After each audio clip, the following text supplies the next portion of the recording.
مرحبا بكم في خيامتي. خبز الدار وصفة سهلة سورتو نخدمو غير بالفوي وبلا ما نعجن، والنتيجة خبز خفيف ومقطن كما راكم تشوفوا.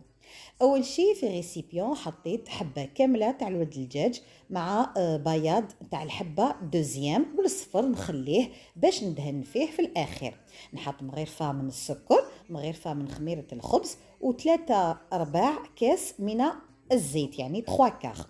نخلط مليح هاد المكونات حتى ينسجموا، ونزيد عليهم 2 كؤوس من الحليب يكون دافي، نخلطهم مليح. من بعد نبدا نزيد 2 كيسان من الدقيق يكون رطب، نوعيه تاع لا سيمول فين. هنا نزيد الملح، ونكمل ب3 كيسان من الفارينة. نحط الكاس بالواحد نخلط، من بعد نزيد الكاس الثاني ونخلط، ونزيد الكاس الثالث ونخلط، هكذا من التحت للفوق حتى تدخل كامل هذيك الفارينة في العجين تاعي. وهذا هو القوام تاع العجين اللي لازم نتحصل عليه.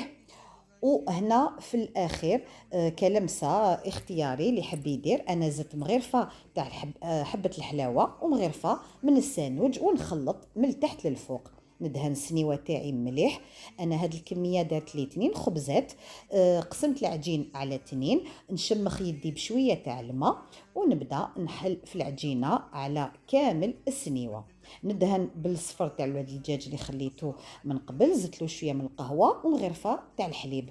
ونزين الخبزه تاعي بالزرارع اللي عندي، حطيت حبه الحلاوه، السانوج، الجلجلان، زريعه الكتان، لي غران دو شيا، وبذور الكابويا. نتوما ديروا الشي اللي عندكم. نخلي الخبز تاعي هنايا يخمر مليح، وكنت سخنت الكوشه ونحطو يطيب. كي نشوف الخبزه تاعي طابت من التحت وحمار الجوانب، نشعلها من الفوق ونخلي الخبزه تاعي تحمر.